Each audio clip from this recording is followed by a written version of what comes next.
신약 구약 성경 29쪽입니다. 창세기 22장 12절에서 18절이 되겠습니다. 다 같이 한 목소리로 함께 창세기 22장 12절에서 18절 합독하시겠습니다. 사자가 이르시되 그 아이에게 내 손을 대지 말라. 그에게 아무 일도 하지 말라.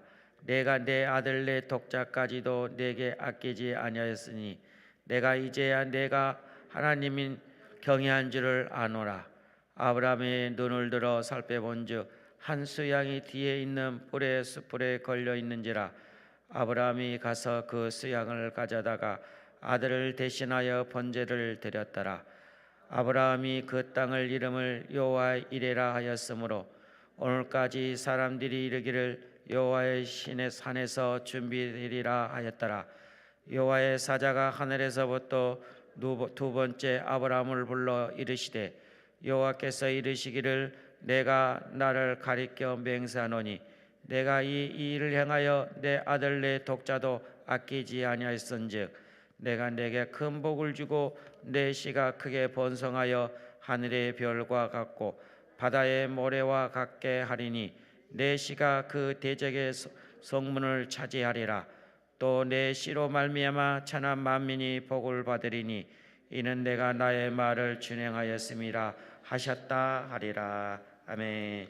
경기도 구리시 토평의 지향 성광교회 담임 목사님 세 번째 시간 오늘 본문 중심 여호와 이레라는 제목으로 말씀을 선포합니다. 할렐루야. 박수로 환영하며 하나님께 영광 올려드립니다. 할렐루야. 기도드리겠습니다. 인간의 생사복을 주장하시는 전능하신 하나님 아버지, 수많은 사람들이 살고 있지만 인생이 어디서 와서 무엇을 하다가 어디로 가야 하는지를 알지 못하고 자기 생각대로, 자기 욕심대로, 자기 감정대로, 자기 정욕대로 살다가 죽어 영원한 지옥불로 가는 사람들이 수도 없이 많이 있는데 하나님께서 천에 하나 만에 하나 우리를 선택해 주시고 특별한 은혜를 주시고 특별한 복을 내려 주시어서 예수 믿고 구원받아 이 세상에서 보이는 세상에 소망을 두지 않고 보이지 않는 하늘나라의 소망을 두고 이 땅에서 하나님의 영광을 위하여 빛과 소금으로 살아가게 도와주시니 감사와 찬송과 영광을 올려드립니다. 강남 금식기도원에 찾아온 주의 종들, 남종과 여종들에게 은혜를 내려주시고 평생토록 하나님 잘 섬기며 주님이 주시는 은혜로 인하여 감사, 찬송, 영광 돌리는 삶을 살아가게 도와주시고 주님 부르신 날까지 주의 전에서 예배드리고 천국 가게 도와주시고 병원에 입원하여 불필요한 곳에 물질이 새어나가지 않도록 주의 종들을 지켜주시고 건강 주시고 보호하여 주시고 복을 내려 주시옵소서.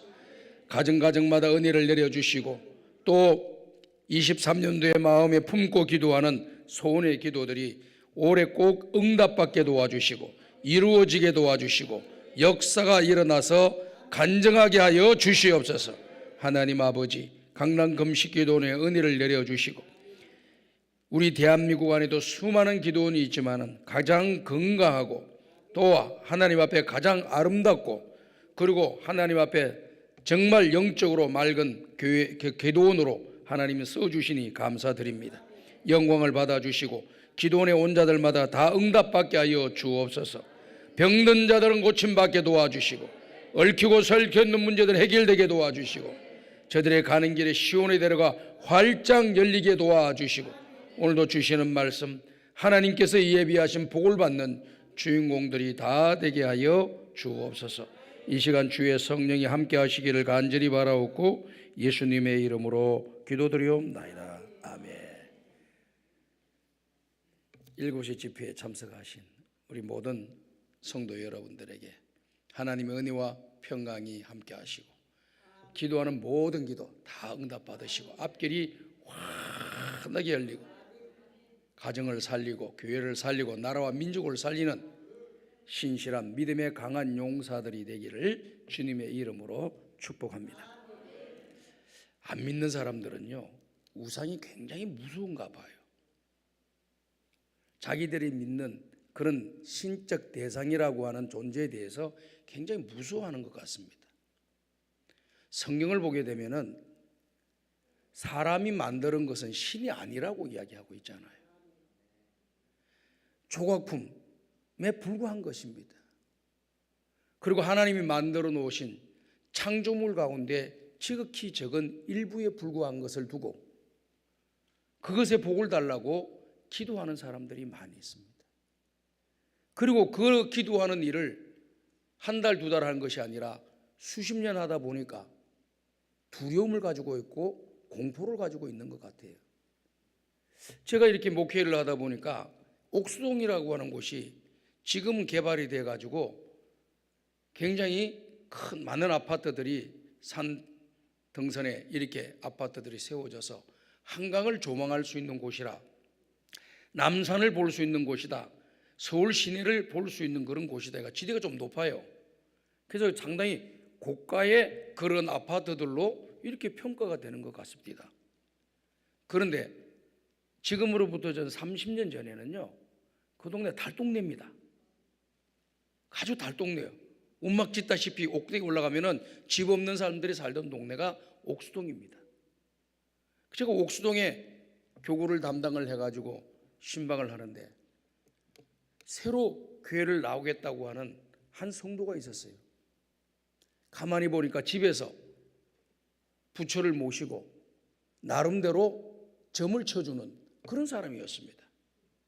그런데 어느 날 전도를 받아가지고 교회를 나오게 되었어요. 첫 번째 교회를 나오고 난 뒤에 등록 신방을 받아야 되잖아요. 그래서 제가 등록 신방하러 그곳에 갔지요. 갔더니 그분이 하시는 말씀이 뭐라고 이야기하느냐면은 제가 30년 동안 이 부처를 섬겨왔다.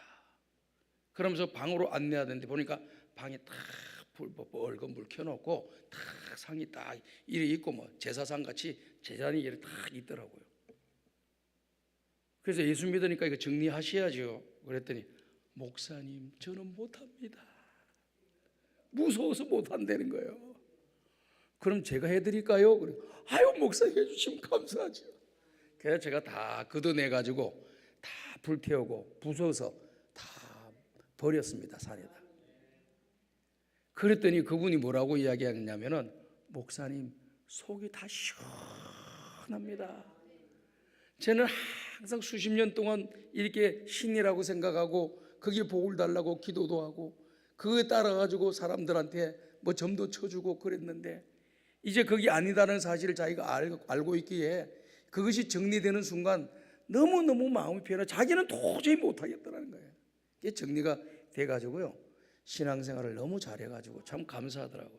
사랑하는 여러분, 서두에 제가 말씀을 드렸던 것처럼 세상의 우상이라고 하는 것은 사람들이 조각품으로 만드는 거예요. 그리고 하나님이 만드신 창조물의 지극히 적은 일부분일 뿐이라고 하는 것을 우리가 알아야 됩니다. 그런데 사람들은 그것을 바라보고 복을 달라고 지금도 수백만, 수천만, 수억, 수십억이 지금도 하나님 아닌 엉뚱한 것을 대상으로 해서 복을 달라고 그렇게 몸부림을 치고 있습니다. 저희 교회가 기도원을 한 12년 전에 구입을 했습니다. 근데 이렇게 강남 금신기도원처럼 매주 집회를 하지 않고 그냥 우리 학생들 수련관으로 이렇게 샀습니다. 한 2,500평 샀는데요. 그 수련관을 하나 만들어 보려고 홍천에도 가보고 또 뭐 철원도 가보고 뭐 다양한 곳을 둘러봤는데 이 양평 가까운데 기도원 할 만한 것이 하나 나왔다 그러더라고. 아 그러냐고 한번 가봅시다 하고 목사님 경치도 좋고 모든 게 다 좋은데 이러더라고. 고개를 까우뚱까우뚱해. 그럼 왜 거기를 까우뚱해? 목사님 가보면 아십니다. 그래. 가보니까요 경치가 정말 좋습니다. 세상 사람들이 말하는 풍수지리설의 입각에서 앞에는 냇가가 흐르고 뒤에는 산이 받쳐주는 배산임수라 이런 그게 있어요. 그러니까 물이 흐르고 나무가 있고 뒤에 산이 받쳐주고 햇빛이 잘 드는 그런 곳인데 가만히 보니까 절이더라고. 35년 된 대덕사라고 하는 절이라고. 근데 이게 왜 여기 왔습니까? 그러니까 이걸 내놨다는 거야.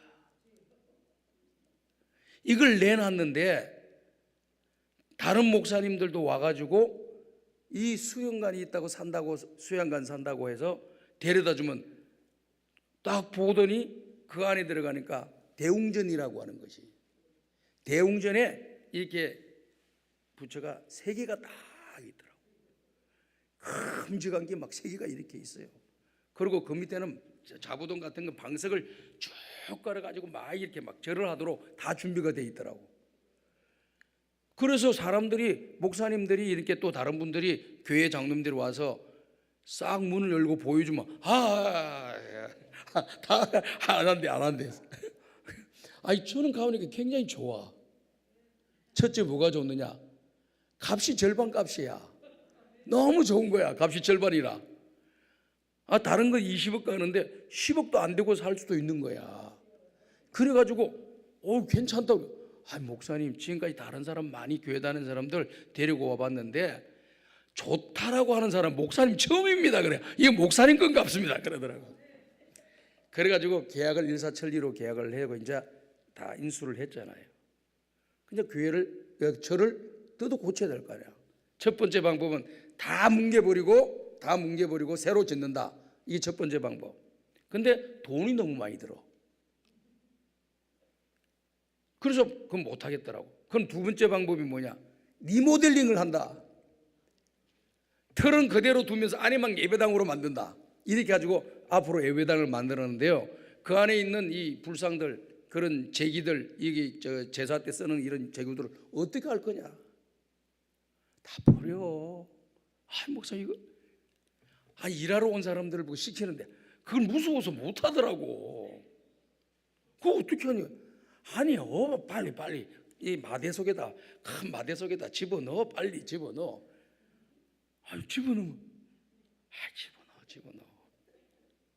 집어넣어 가지고 그냥 이 왕치로 그냥 다 부숴버렸지. 그냥 내가 이거 말하지, 어디 가서 말하지 마. 그 사람들 나 또 쫓아와. 큰일 나. 이게 다 그냥 내가 정리를 다 해버렸습니다. 그리고 또 이 천장에는요, 용이 이런 게 이래 가지고 네 마리가 지금 동서남북으로 딱 이렇게 쳐다보고 있더라고. 이게 고치러 리모델링하러 오신 목수들이 벌벌 떨어. 이 목사님 이거 어떻게 해야 돼? 잘라. 뭘 두저거려? 그냥 잘라. 그랬더니 잘라도 돼요. 잘라, 그냥 잘라. 그러니까 전기톱을 가지고 뚜루룩 탁 잘라요. 뚜루룩 탁 잘라요. 뚜루룩 깨끗하게 됐더라고. 위에 덮어 천장을 딱 만들어 덮으니까 밑에 딱 인테리어 딱 하니까 그냥 예배당이 깔끔하게 되었어요. 밖에서 보면 절이요, 안에 들어가면 교회야. 그래놓고 이제 교회를 이제 기도원을 살아놓고 한 몇 달 지났어요. 자가용 한 대가 2대가 쩌르륵 올라오는 거야. 그래서 왜 자가용이 올라오지? 못 보던 차들인데. 그러니까 안녕하세요. 나보고 인사를 해요. 예, 어쩐 일이십니까? 그런가. 저희들은 이 대덕사에 신도로서 한 20년, 30년 가까이를 부처님을 모시고 살아왔습니다. 그래요? 그래서요. 그랬더니 교회는요, 보이지 않는 신을 믿지만은요, 우리는 보이는 신을 믿거든요. 그러니까 그 신이 어디 있는지 좀 가르쳐 주세요. 그러더라고. 큰일 나더라고. 가슴이 덜렁 되게 이제 고속거리가 되면 이제 큰일 났다 싶어가지고, 그거야 뭐 다 일하시는 분들이 다 정리해서 다 처리했지 않겠습니까? 그랬더니 어디다 버렸는지를 좀 이야기해. 그럼 난지도 버리면 난지도에 찾아가서 그걸 신을 찾아오겠다는 거예요. 이 사람들이 열정이 그렇게 있대요. 그게 왜 났냐면은, 그 절이 왜 났냐면은, 매물로 나왔느냐면은, 무슨 종단에 속해져 있는 그런 절이 아니고요, 개인 사찰이더라고요. 누가 불교에 득심해 가지고 절을 지어서 그곳에서 수도 생활을 하면서 주지 스님을 모셔 가지고 그곳에서 이렇게 하는 거예요. 그러다가 이 열심히 득심한 이 불교 신자가 몸이 아파 가지고 돌아가신 거예요. 그리고 그 모든 소유는 개인 사찰이기 때문에 그분의 것으로 되어 있는 겁니다. 그러면서 그의 자녀들한테 돌아가시니까 그게 상속으로 쭉쭉쭉쭉 나가는 거예요. 그 고려대학교 명예교수라고 하는 분이 저희가 찾아와가지고 그 이야기를 하면서 그 정리를 하면서 자기 거기 매주자로 나와가지고 매수를 하게 되었습니다. 그래서 귀돈으로 잘 쓰고 있는데 다들 두려워하더라고. 그 양반도 자기는 불교를 다니지는 않는데 어머니가 모시고 뭐 있던 이런 것들을 굉장히 두려워하더라고요. 여러분, 신앙을 정확하게 하셔야 돼요. 세상에 신은 없어요. 하나님 한 분만이 유일한 신이에요. 세상의 모든 신이라고 하는 것은 사람들이 만들어 놓은 거예요. 조각품에 불과하고 자연의 일부분, 하나님 만드신 창조물의 일부분이기 때문에 만물의 형상으로 지음받은 저와 여러분들이 하나님을 신뢰하게 되면 두렵지를 않습니다. 근데 하나님을 안 믿는 사람은 그게 그렇게 두려운가 봐요. 오늘 사랑하는 여러분, 하나님 한 분만 두려워하시고 다른 건 두려워하지 않는 여러분들 되시기를 주님의 이름으로 축복합니다. 하나님 한 분 잘 믿으면 돼요. 하나님 모든 천지 만물을 만드신 창조주 하나님이기 때문에 그렇습니다. 그때 그 하나님 잘 믿고 믿음의 길을 걸어가는 저와 여러분들 되시기를 주님의 이름으로 축복합니다. 이제 목회를 하다 보니까 참 안타까운 장례식을 또 많이 치르게 돼요. 6살짜리 유치원에 입학을 했는데 교통사고로 죽게 됩니다. 그분은 교회 오신 지 얼마 되지 않았어요. 10개월밖에 교회를 나온 지가 되진 않았는데 그 열심히 애 유치부 보내고 또 이제 초등학교 이제 갈 준비하고 그런데 유치원 버스에 치여서 죽은 거예요. 그러니까 그 학부모 딸 하나예요, 딱 하나. 그 신방 위로 예배를 드리러 갔더니 예배 드리다가 팍 쓰러지더라고. 팍 쓰러져요. 야, 참 울 기운도 없을 정도로 쓰러지는 거예요. 기가 막히고. 맨 처음에 이것이 장례를 내가 치를 수가 있을겠나? 이렇게 팍팍 쓰러지는데 어떻게 장례를 치르겠나? 막 염려를 많이 하고 기도를 많이 했어요. 그런데요, 첫째 날도 아무런 반응을 안 보이고 둘째 날도 반응을 안 보이다가요, 둘째 날 저녁에 때 됐으니까 그 다음 날 아침 발이 나가야 되는데 저한테 이야기를 하더라고요. 목사님, 왜 하나님께서 우리 딸을 데려갔나 생각을 해봤습니다. 하나님도 무심하시지. 초등학교나 들어가고 가방이나 한번 들고 학교 다니는 걸 봤으면 내가 이한이나 없겠는데 그렇게 예쁘고 착한 딸을 하나님 불러가시면 어떡합니까? 하는 섭섭함과 불신의 마음이 처음에 많이 생겼다는 거예요. 그런데 갑자기 계속해서 생각해 보면서 하나님을 생각해 봤다는 거예요. 교회에서 1년밖에 안 된 성도가 말이에요, 그 모든 사건 해석을 하나님과 관계 속에서 풀어나가 가지고 답을 얻었더라고. 너무 감사돼. 그러면서 왜 하나님께서 우리 딸을 불러갔는가, 처음에는 답을 찾지 못해서 너무 괴롭고 고통스러웠는데 우리 딸이 너무 착하니까, 목사님, 세상이 너무 험하잖아요. 세상에 너무 살기 힘들잖아요. 이 세상 살아가는데 걱정과 근심, 고통이 어디서나 없으리. 돌아갈 내 고향 하나님 나라라 그랬잖아요. 이 걱정 많은 근심, 고난, 고생 많은 이 세상 살다가 우리가 목표하고 바라는 천국에 들어가는 것이 우리의 목표인데 하나님께서 우리 딸을 고생시키지 않고 천국으로 바로 데려갔다고 생각하니까 내 마음이 그렇게 위로가 됩니다.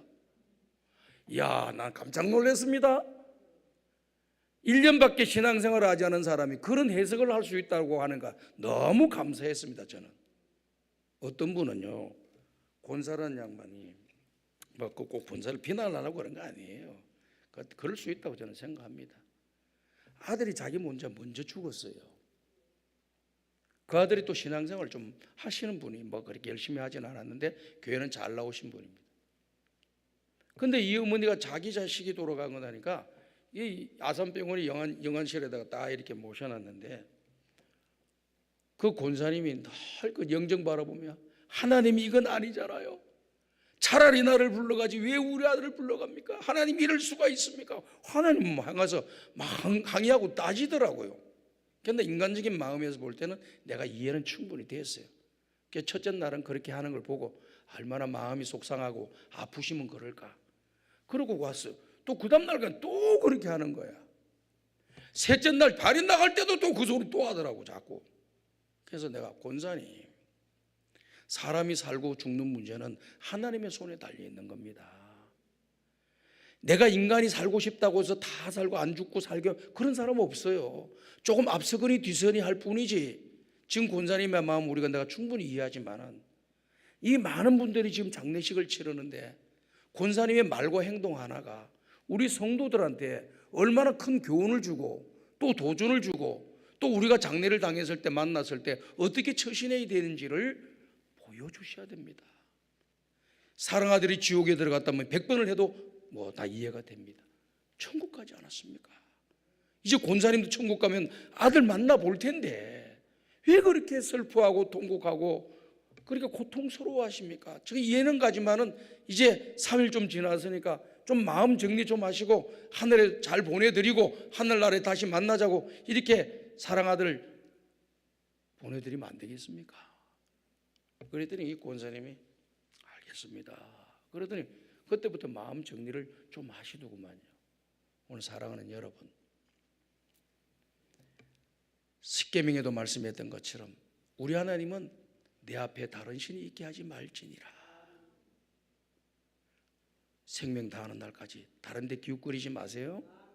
특별히 오늘 강남 금식회도 오신 여러분들, 생명 다하는 날까지 하나님 한 분만 믿으시고 예수님만이 우리의 유일한 구원자임을 믿으시기를 주의 이름으로 축복합니다.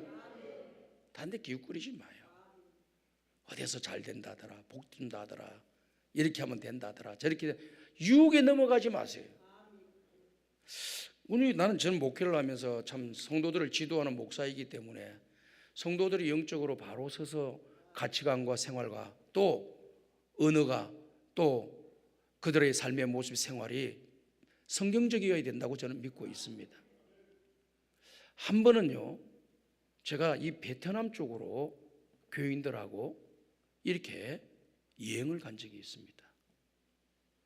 근데 가이드가 설명을 하면서 어디를 들고 갔냐, 여기 공자 사당이 큰 곳이 있다는 거야. 공자 사당이 있는데, 아 그렇구나, 공자를 기념하는 그런 기념관이 여기 베트남, 중국이 아닌 베트남에도 큰 게 있구나라고 나는 적어도 그 정도만 생각했어요.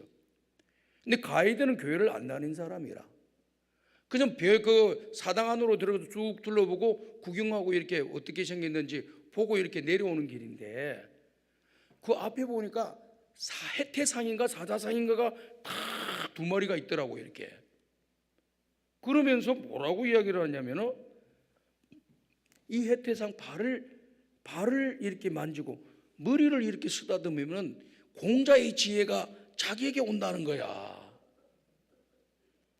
이 사람들이 얼마나 많이 만졌는지 반질반질 하더라고. 그냥 파리가 내려앉으면 미끄러질 정도로 얼마나 많이 만졌는지 반질반질 하더라고. 그런 또 나름대로의 무슨 사연이라 그럴까, 아니면은 나름대로 만들어내 놓은 그런 또 이런 이야기거리구나, 그렇게 생각을 하고 나는 지나치려고 했는데 왜 집사님들이 만지고 가고 얄라나다니야. 이 뭐 하는지 모르겠어. 내가 가만 보니까 이 정신이 있는 사람들인가 없나. 복을 주실 분은 하나님이신데 뭘 지혜를 달라고. 그게 뭐야, 내 자식이 지혜롭게. 아이고 참, 교회를 얼마나 다니가지고 도대체 말씀은 배우라고 하면 말씀은 안 배우고 엉뚱한 데만 돌아다니다가 짬뽕 신앙이 돼가지고 말이야, 잡탕이야 잡탕 신앙생활이. 그래가지고 그때 말은 못하고 버스에 다 탔는데 뭐 하는 겁니까 도대체. 무슨 지혜를 준다는 거예요 그 해태상 사자상이. 뭘 만지고 또 그래, 또 그걸 또 믿고.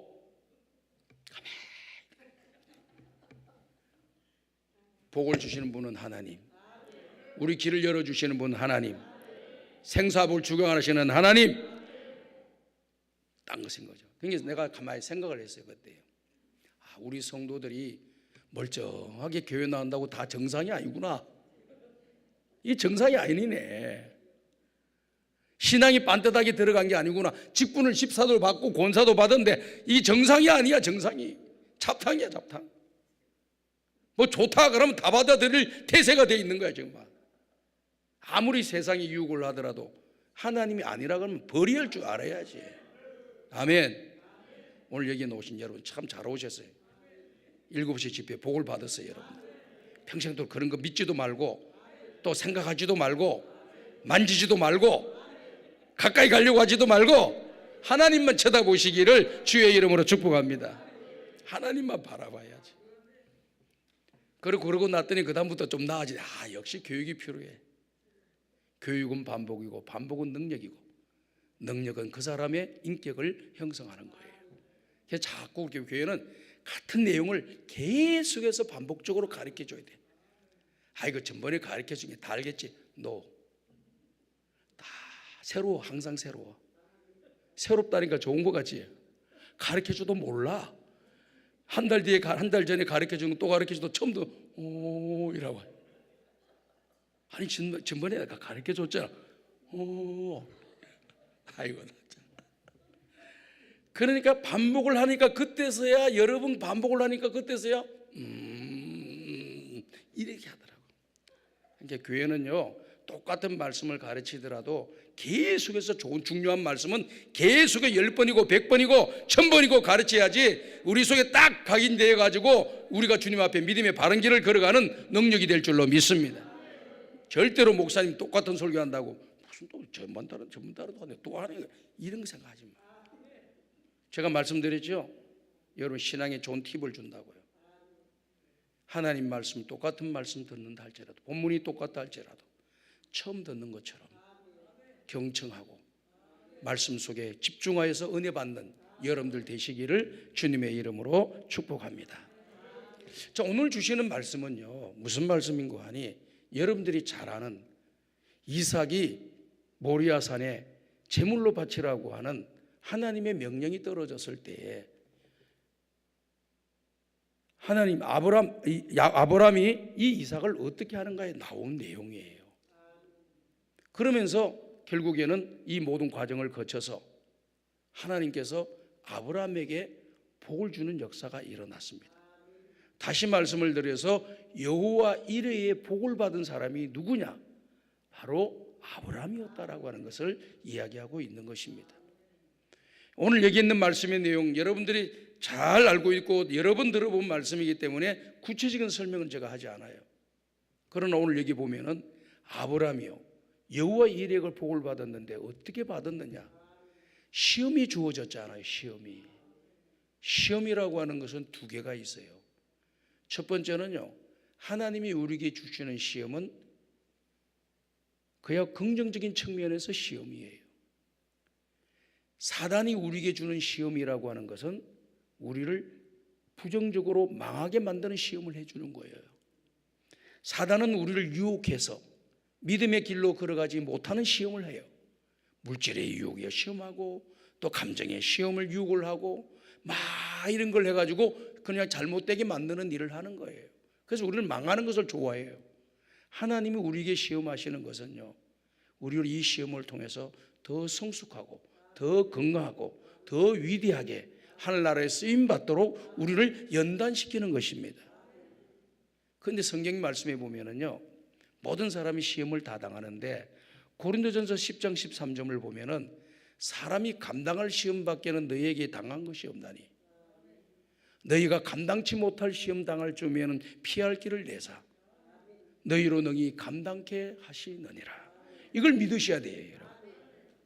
그러니까 말씀을 붙잡으면 시험을 이길 수 있는 능력이 생기는데 말씀을 붙잡지를 않으니까 인간의 생각이 들어가고 주변의 사람들이 말하는 것이 들어가고 세상 사람들이 말하는 것이 들어가니까 하나님 말씀보다 세상 말들을 더 우선적으로 붙잡는 경향이 우리에게 자리 잡을 수가 있다는 겁니다.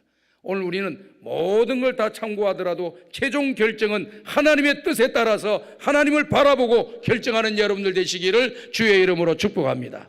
하나님 바라보면 문제가 다 해결돼요. 또 건강하게 되고 또 좋은 일로 바뀌는 역사가 일어납니다. 그래가지고 지금 이 아브라함이요, 이 시험이 하나님이 주신 시험이잖아요. 그래서 하나님이 주시는 시험을 통과해야 됩니다. 학교를 가게 되면은 요즘은 시험이 많이 줄었다 그래요. 제가 학교 다닐 때만 해도요, 주말마다 시험을 봤어요. 또 월말 시험을 봤어요. 분기별로 시험을 봤습니다. 그리고 전반기 시험을 보고 마지막에는 연말 시험을 보고 계속해서 공부한 것을 너무너무 싫더라고. 너무너무 힘들어. 시험 친다 하니까 피곤하더라고. 그래서 그때는 불평불만을 제가 많이 했어요. 그런데요, 지나고 보니까요, 그 시험이라는 것은 우리를 괴롭히려고 하는 게 아니고 선생님이 열심히 가르쳐줬던 그 내용을 우리 아이들이 잘 숙지하고 이해하고 있는가를 점검하는 거예요. 그래가지고 그것을 못했으면 다시 그것을 안 되는 부분을 학생들한테 더 가르쳐서 그 과정에서 필요로 한 지식을 얻도록 만들어주는 거거든요. 그 지식이 쌓여서 2학년 올라가고, 그 다음에 3학년 올라가고, 그 다음에 고등학교 올라가고, 그 다음에 대학교 가도록 만드는 그 과정이에요. 그러니까 대학교로 마음대로 들어갈 수 있는 것이 아니라 그 과정을 다 소화하고 갈 수 있도록 능력이 생기도록 하는 것이 시험이더라고요. 시험이 나쁜 것만 있는 것이 아니고 시험을 통해서 우리 자신이 어떤 상태에 있는가를 점검해 볼 수 있는 좋은 기회가 되는 겁니다. 저는요, 이게 좀 잘못된 이 생각을 갖고 있는 것 같아요. 얼굴이 멀쩡하면 잘할 줄 알아, 나는. 여러분들 어떻게 생각하세요? 얼굴을 바라보면 사람이 멀쩡하잖아요? 그러면은 그 사람이 이 일 맡겨줘도 잘하고 저 일 맡겨줘도 잘하고 이런 일도 잘하고 저런 일도 잘할 것 같은 느낌이 있잖아요? 여러분 안 그러세요? 그럼 여러분 현명하신 거예요. 저는 그런 게 이상하게 있어. 사람이 멀쩡하고 반듯하고 탁 되고 저 사람은 모르는 걸 다 잘할 수 있겠구나. 웬걸 맡겨놓으니까 못해요 정말. 이게 멀쩡하지 않은 사람이 한두 두 잘하는 거야. 사람들 얼굴 보고 판단할 게 아니겠구나. 신체 모양 보고 판단해서는 안 되겠구나. 진짜 그 사람의 실력을 어떻게 알 수 있느냐? 그거는 요구하는 그런 테스트에 의해서 점검이 되어져야만이 정확한 그 사람의 실력을 알 수 있겠구나. 그래서 시험을 보는가 보다. 이런 생각을 했어요. 그래서 여러분들이 시험이 있다라고 하는 것은, 영적으로 시험이 있다라고 하는 것은 다 있습니다. 큰 사람이나 적은 사람이나 남자나 여자나 할 것 없이 모든 시험, 걱정, 근심 다 있는 거예요. 그런데 이 시험, 걱정, 근심을 이길 수 있는 것은 무엇이냐?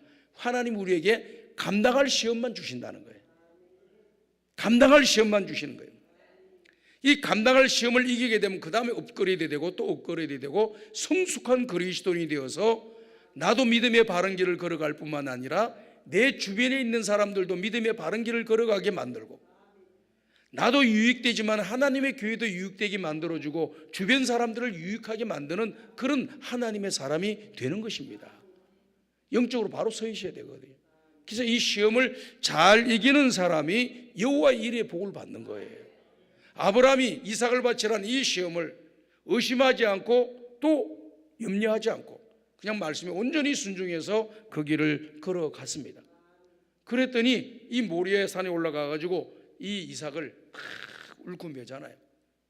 묶고 가져놓고 칼을 들어서 번제물로 드리려고 딱 하는 순간 아브라함아 아브라함아 너희 하는 손을 멈춰라. 그 다음 말이 너무 중요한 말씀입니다. 하나님의 말씀을 지키기 위해서 독자 이삭도 아끼지 않는 너의 모습은 참으로 하나님을 경외하는 자의 모습이다. 그러면서 네가 하나님을 경외하는 줄을 내가 이제 알았다. 제가 이렇게 이제 성경 말씀을 쭉 보면서 하나님이 전지전능하신데 뭘 또 이제야 알았다 그러셔? 그런 퀘션 마크가 딱 붙더라고. 근데 우리가 이해 잘 되도록 하신 말씀이고, 하나님은 아브라함이 이 시험을 넉넉하게 이길 줄 믿었어요. 우리가 잘 듣기, 인간적인 측면에서 그걸 이해를 잘 하도록, 이제야 내가 하나님을 섬기는 사람인 줄 내가 알았다, 그게 아니고 너는 하나님을 섬기는 사람이야. 이런 시험도 통과한 걸 보면 더 하나님의 사람이라는 것이 정확하게 맞아, 이 뜻이라 이 말이에요. 그래서 여러분들이 오해를 안 했으면 좋겠어요. 그래서 성경 말씀은 때로는 우리 인간들이 이해하기 좋게끔 이렇게 풀어서 좀 우리가 듣기 이해하기 좋게끔 말씀을 풀어서 한 것이지, 그 의미와 뜻은 또 다를 때가 있다라고 하는 걸 깨닫고 성경 말씀을 잘 보는 여러분들이 되셨으면 참 좋겠습니다. 그래서 하나님을 경외하는 사람으로 하나님으로부터 인정받는 놀라운 축복을 받게 된 거죠. 시험을 이기는 사람이 복을 받습니다. 보십시오. 저는 성경을 읽어보면서 다니엘을 굉장히 좋아합니다. 정말 신앙의 표상과 같은 사람이라 저는 그렇게 생각하죠. 전쟁이 있어서 포로로 잡혀가서 너무 나라가 있는데도 불구하고 하나님을 믿는 사람은 어느 나라 어디 곳 어느 곳에서 일을 하든지 정직하고 성실하게 살아가야 돼요. 다니엘은 포로로 잡혀갔지만 자기의 신세를 한탄하고 인생을 낭비하면서 허비하면서 불평하면서 원망하면서 살아가지 않았습니다. 모든 일은 하나님의 손에 주권에 의해서 이루어지는 걸 믿었어요.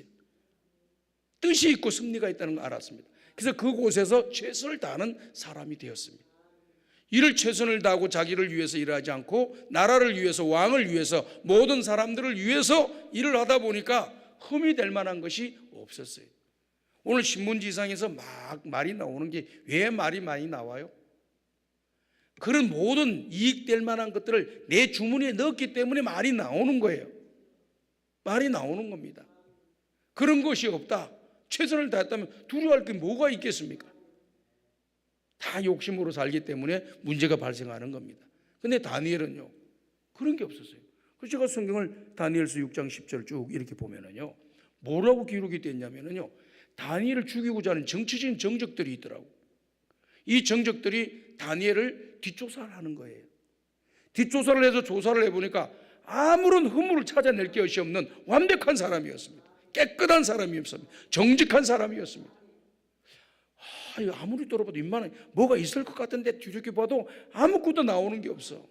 그러면서 자기네들끼리 또 정적을 죽이는 일을 이렇게 쉬지 않게 하기 위해서 뭐 할 것 없냐, 그러니까 가만히 보니까 다니엘이 믿는 하나님이 있는가 보다. 매일매일 하루에 3번씩 기도하는 걸 보니까 종교적인 문제로 이 다니엘을 걸어야만이 다니엘을 제거할 수가 있지 다른 곳으로는 다니엘을 제거할 방법이 없다. 그래 합의를 본 거예요.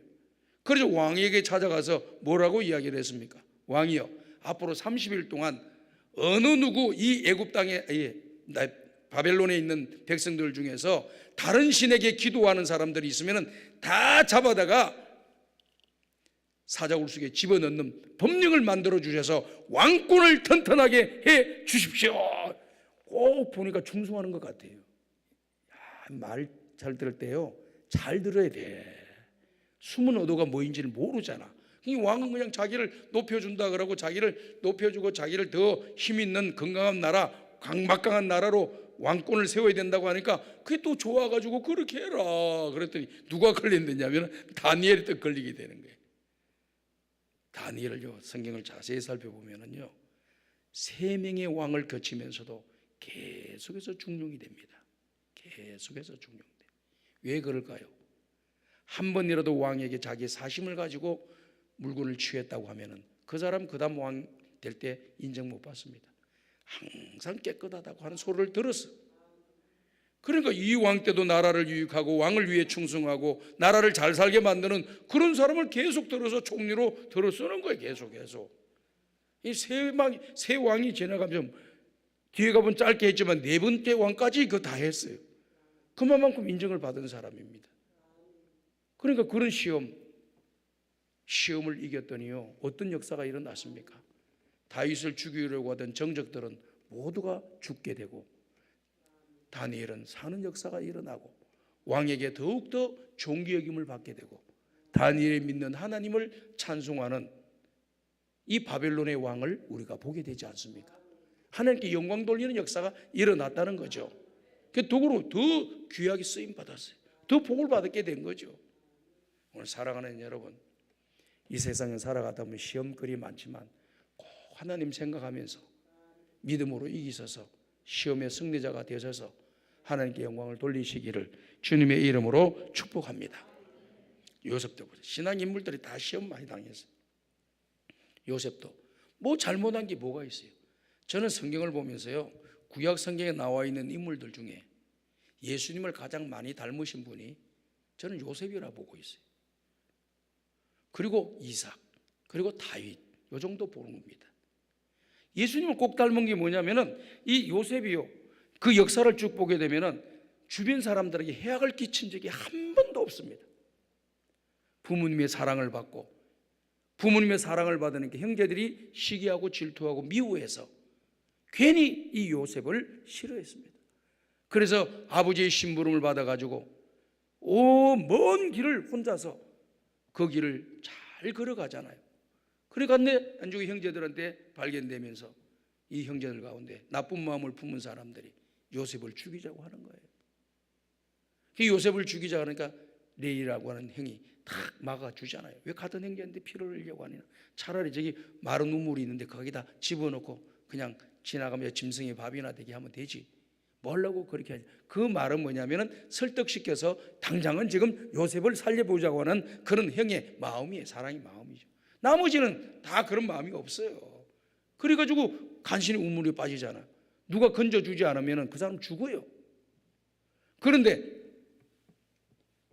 이 상인들이 오는 거 있잖아요. 그 상인들이 오니까 또 지혜를 내가지고 차라리 팔아먹자. 야, 그럼 죽으면 없어질 뿐인데 팔으면 돈이라도 생기지 않느냐. 그래서 돈을 받고 팔아버립니다. 아니 요셉이 무슨 잘못을 지어서 우물에 빠지고, 그 모셉이 무슨 잘못해서 노예로 팔려가고, 요셉이 무슨 잘못해가지고 남의 집에 들어가서 노예를 합니까? 아무런 죄가 없어요. 그런데도 요셉이 멋있는 게 뭐냐, 어느 곳을 가든지 최선을 다했다는 거예요. 여러분들도요, 앞으로 어딜 가든지 그곳에서 최선을 다하는 사람이 되시길 바랍니다. A라고 하는 직장에 다녀서 최선을 다했습니다. B 직장으로 가서 B 직장에 최선을 다하셔야 돼요. C 직장 가면 C 직장에 가서 최선을 다해야 돼요.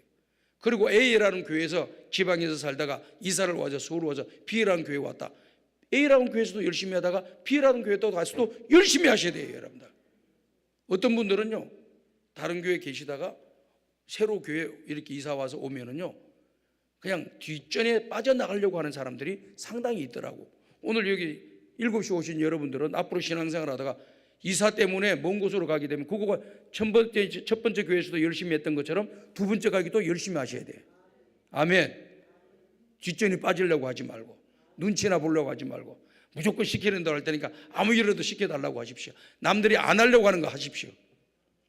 힘들다고 하는 거 하십시오. 그럼 역사가 일어날 줄 믿습니다. 목사님한테 물어보면 목사님 다 배치를 잘 해줘.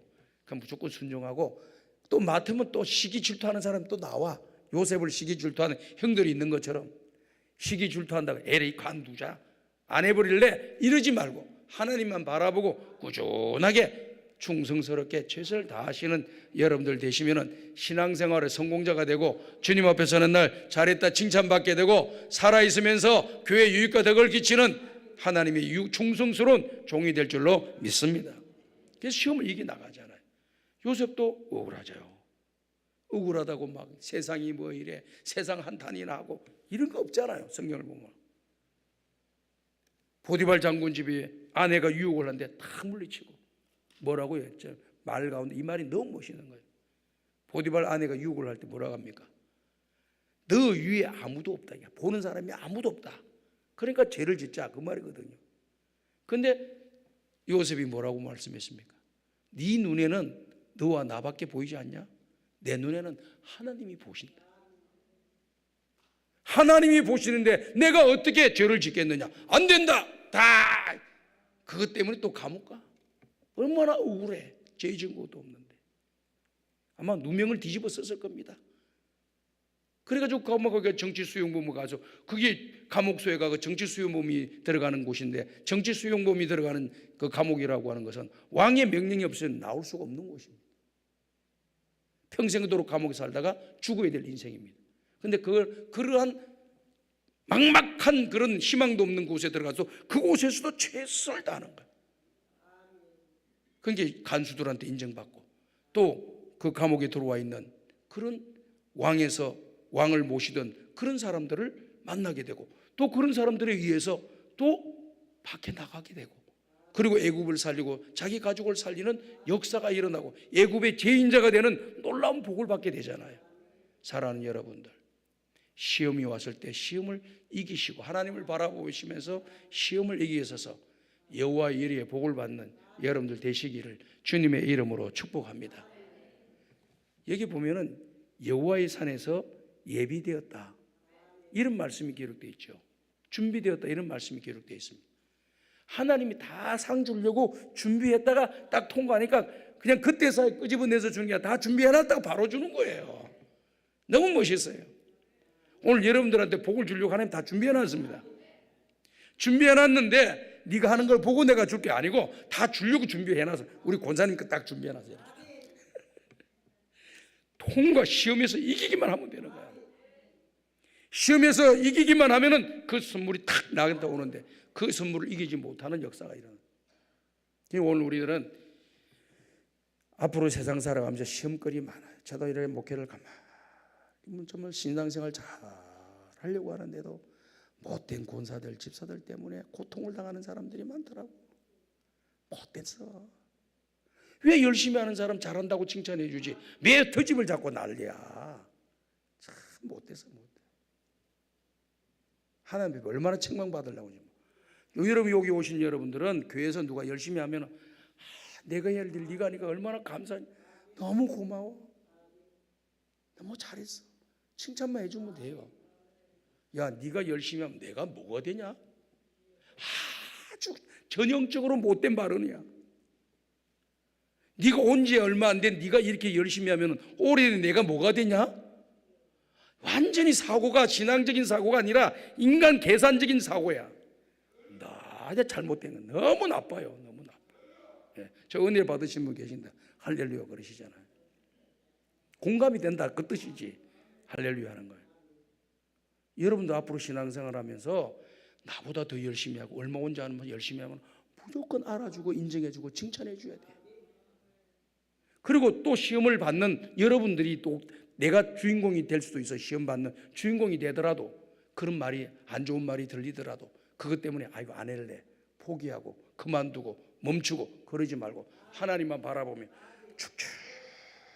축축하게 나가시고 교만하지 말고 겸손하게 싸우지 말고 다투지 말고 따지지 말고 그냥 순종하면서 가세요.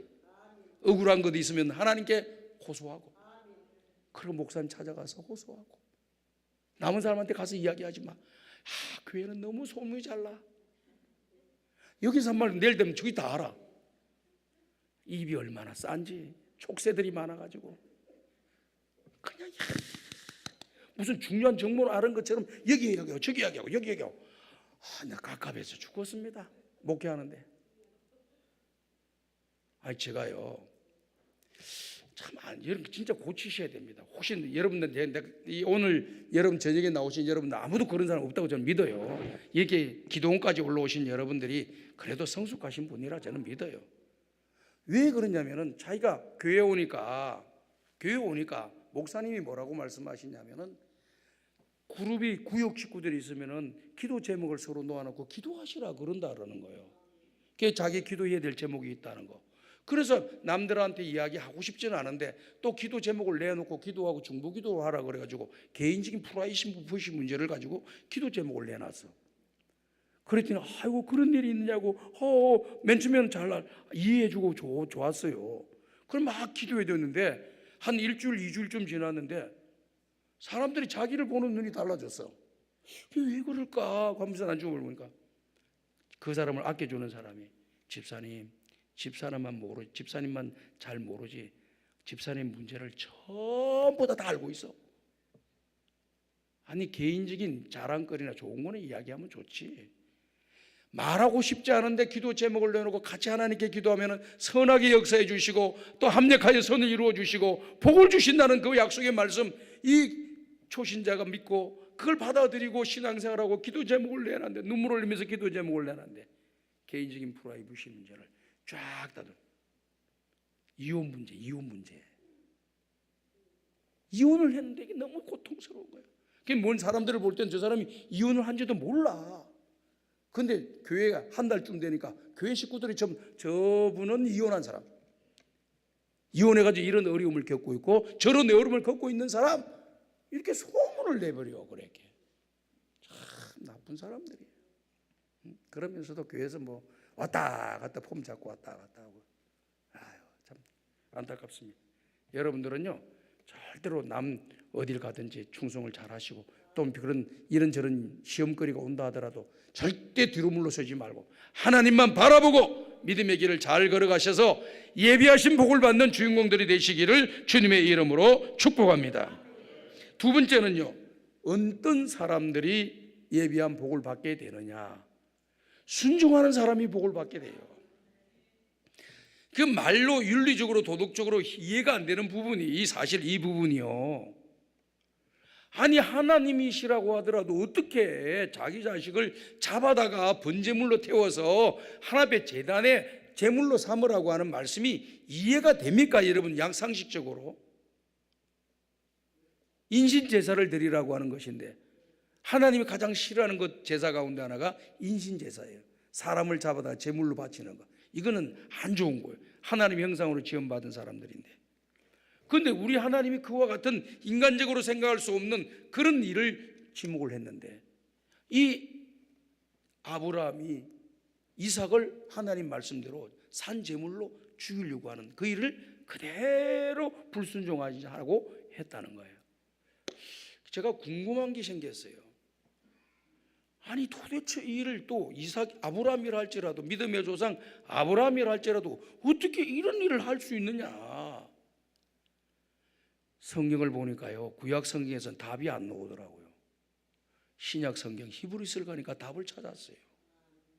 히브리서에서 11장에서 뭐라고 말씀하시냐면은 아브라함은요 하나님이 모든 생명의 주권자이시기 때문에 하나님이 생명을 주셨고 하나님이 생명을 거두어 가시더라도 하나님이 이 이삭을 통해서 천하 만민이 복을 받을 것이고 하늘의 별과 같이 바다의 모래알과 같이 많은 복을 주겠다고 약속을 이미 해 놓으신 거거든요.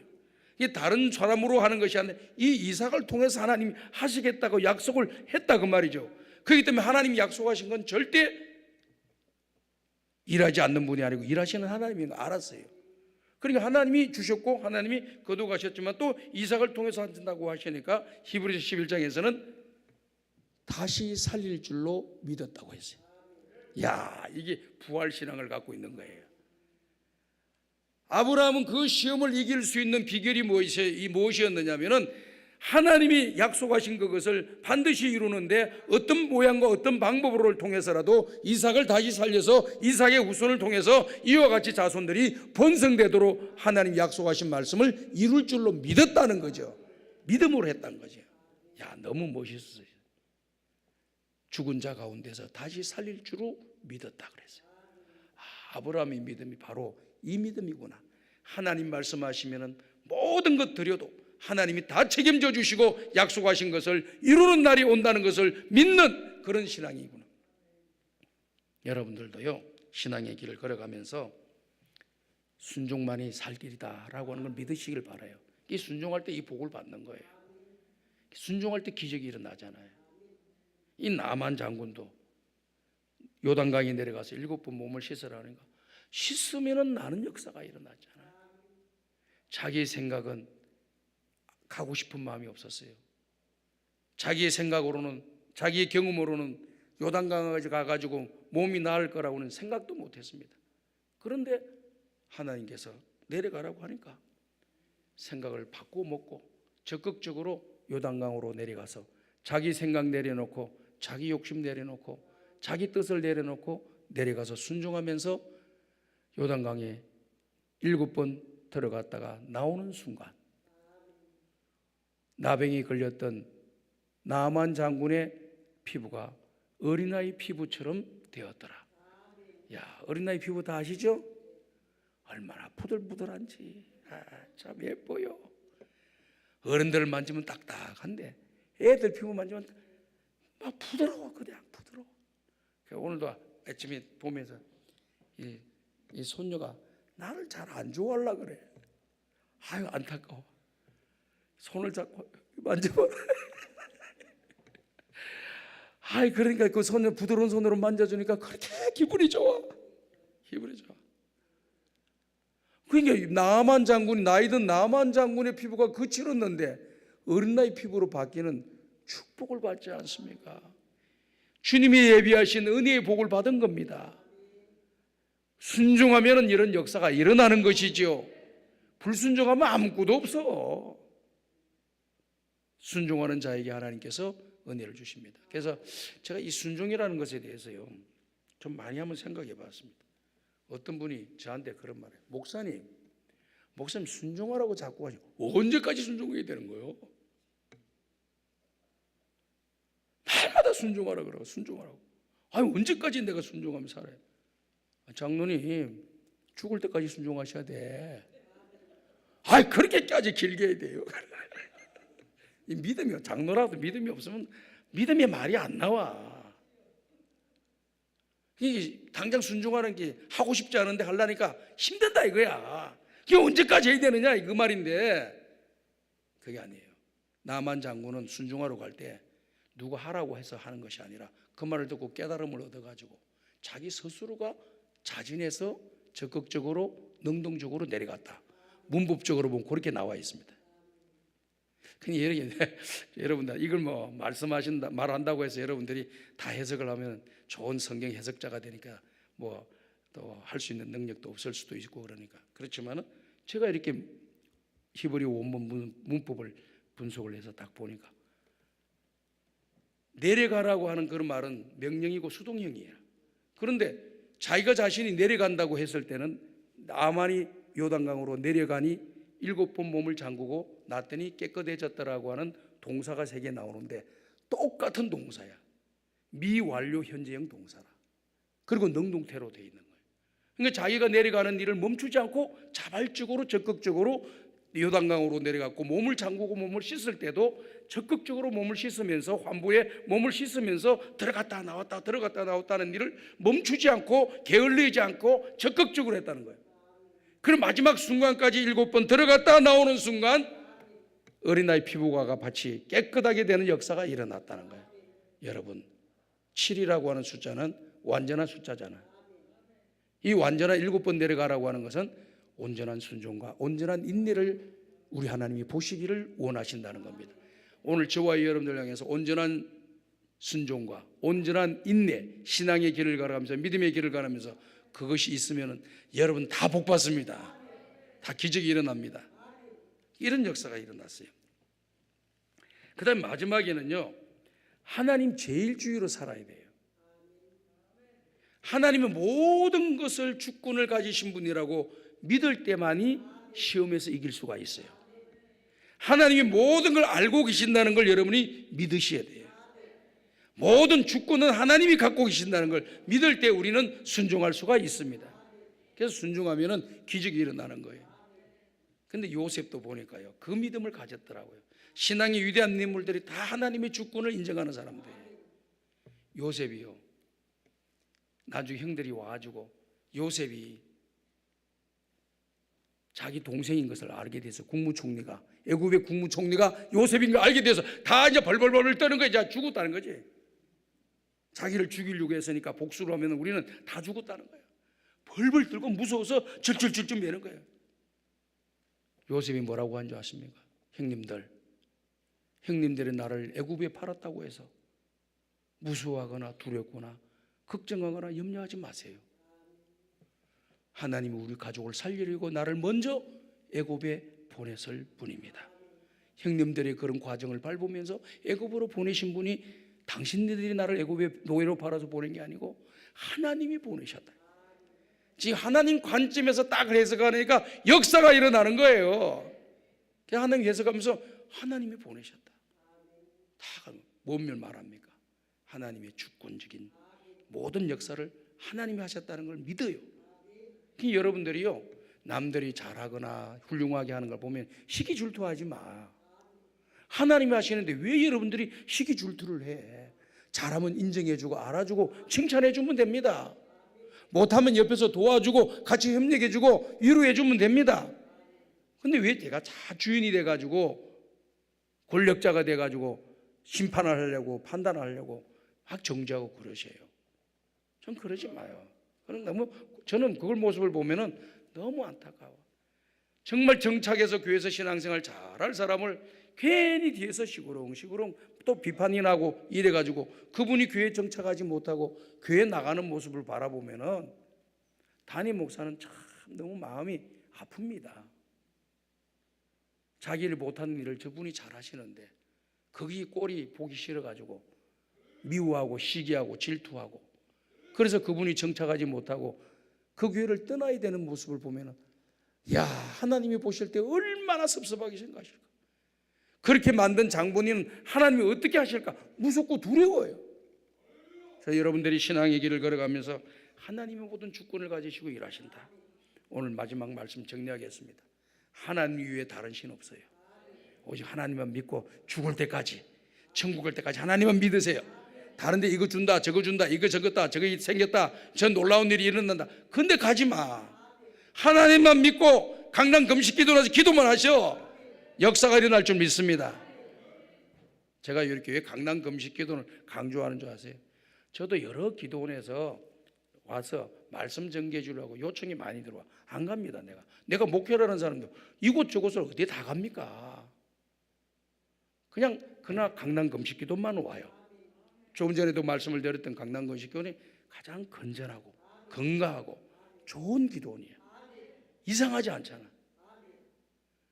딴 데 한번 기도원 갔더니 이상해. 신비주의 막 나가고 막 그냥 막 이상한 말을 하고 은혜가 안 됩니다. 여러분 강단 금식 기도 오면은 강단에 서서 말씀을 전가하시는 목사님 설교를 많이 들어보실 거 아닙니까? 제가 이렇게 목사님들 다 면면을 바라보면요, 다 목회에 성공하신 분들이고 목회를 건강하게 하시는 분들이고 한국교회에 선한 영향력을 끼치는 그런 목사님들만 다 이름 올려놨더구만. 이상한 사람이 별로 없어요. 참 훌륭하거든. 그러니까 다른 기도는 마구잡이로 막 집어넣는가 봐. 그래서 안 갑니다. 저는. 그래서 여러분들은 기도를 하면 그 강단 금식 기도나 기도하시고 여기서 병 고침도 받고 문제도 해결되고 또 사업에도 크게 성공하셔가지고 이 교회 기도원이 또 여러분들을 위해서 기도했으니까, 여러분들이 예를 들어서 여러분들이 사업을 해가지고 100억을 벌었다고, 아니 10억 못 받칠 게 뭐 있어요. 50억만 줘도 난 10억 내겠다. 100억 안 줘도. 그럼 뭐 예를 들어 10억을 내가 이게 교회 돈 와서 응답받아가 문제 해결되고 그런 수입이 오르도 한 1억 못 받칠 게 뭐 있어요. 이게 와서 은혜를 받았는데, 여러분이 은혜 못 받으면 그것도 없어. 내고 싶어도 못 내. 응답 받은 사람만 그렇게 하시면 되는 거예요. 없는데 여러분 어떻게 내게요? 나도 못 내. 그렇지만은 응답 받아가지고 그런 역사가 일어나면은 내가 강단 금식 기도에 와서 응답을 받은 거잖아. 그러니까 기도원을 위해서 또 한번 기여를 해주고 이런 그 자세도 가지고 있고, 또 교회도 가서 여러분이 11조 잘 내시고 그렇게 역사하시고 그렇게 하시면 좋을 것 같습니다. 그래서 순종하시고 시험을 이기고 그리고 하나님이 주권을 인정하시고 믿음의 길을 잘 걸어가셔서 순종함으로 다 여호와의 이레의 복을 받는 역사가 일어나기를 주님의 이름으로 축복합니다. 다 손을 이만큼 드시고 이만큼 들 주야 세 번 부를 때 손을 내밀으세요.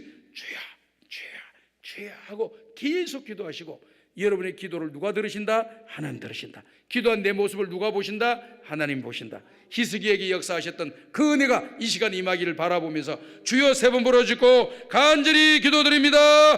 주여 주여 주여. 하나님 아버지 사랑합니다. 의지합니다. 바라봅니다. 하나님께서 이미 저희들에게 주신 그 은혜를 생각해보면 내가 숨 쉬는 그 순간순간마다 주의 은혜 아니면